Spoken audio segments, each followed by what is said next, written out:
السلام علیکم ورحمۃ اللہ وبرکاتہ۔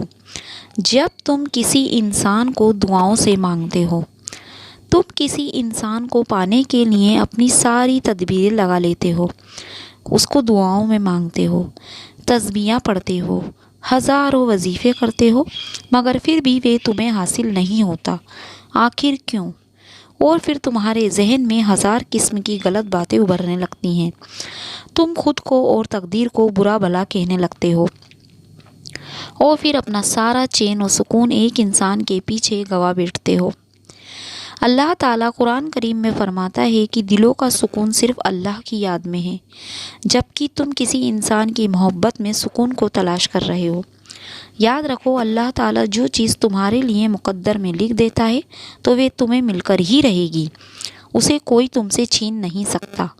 اور انسان کی محبت تو فانی ہے، سکون صرف اللہ کی محبت میں ہے۔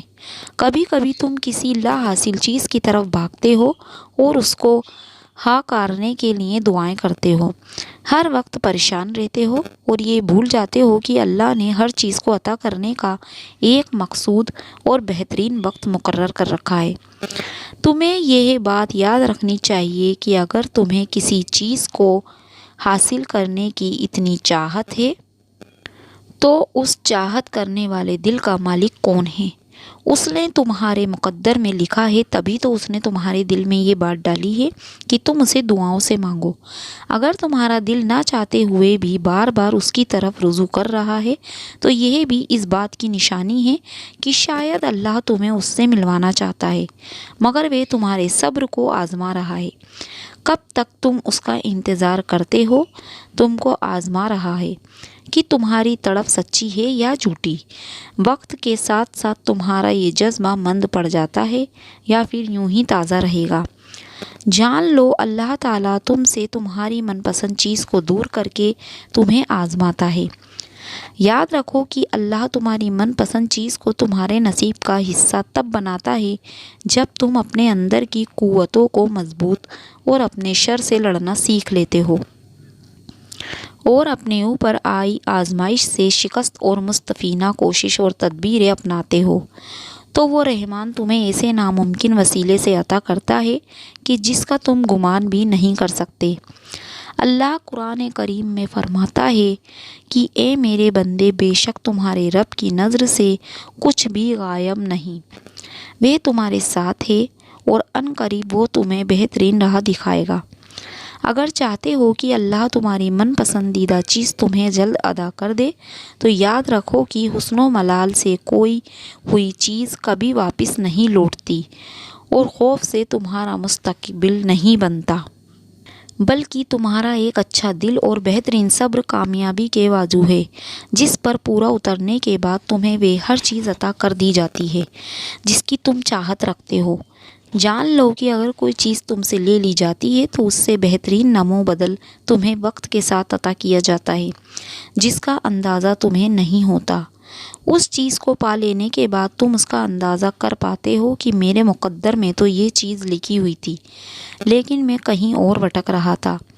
یاد رکھو، دعا سے فوراً معجزے نہیں ہو پاتے، دعائیں آہستہ آہستہ تمہارے لیے اسباب بناتی ہیں اور پھر تمہیں اس مقام تک لے جاتی ہیں جہاں کسی کمی کی گنجائش نہیں رہتی، جہاں تمہارے یقین کے سامنے تمہارا نصیب بھی گھٹنے ٹیک دیتا ہے اور اللہ کن فرما دیتا ہے، تمہیں من پسند سے ملا دیتا ہے۔ میرا اللہ فرماتا ہے، بے شک تیرا رب قریب ہے، وہ دعائیں قبول کرنے والا ہے، دیکھو تمہیں وہ مانگنے والا ہے۔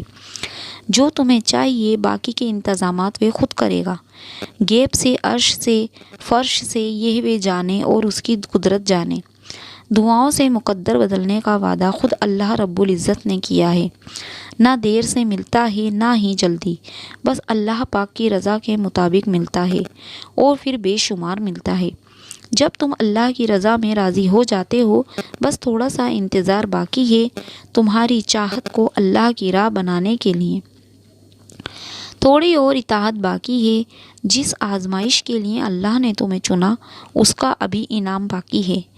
دعا مانگتے رہو، ٹھیک ہو جائے گا سب، کیونکہ کبھی مشکل کے ساتھ آسانی باقی ہے۔ جانتے ہو جو محبت تم نے دعاؤں میں مانگی ہے وہ تمہیں مل جائے گی، تمہارا من پسند شخص تمہارے نصیب میں لکھ دیا جائے گا۔ اللہ نے تمہاری دعاؤں کا حصہ جسے بنایا ہے تو وہ تمہارے مقدر سے بھی اسے جوڑ دے گا انشاءاللہ۔ تو دوستو، اگر آپ کو میری چھوٹی سی پیاری سی ویڈیو پسند آئی ہو تو اسے لائک اور شیئر ضرور کیجیے گا۔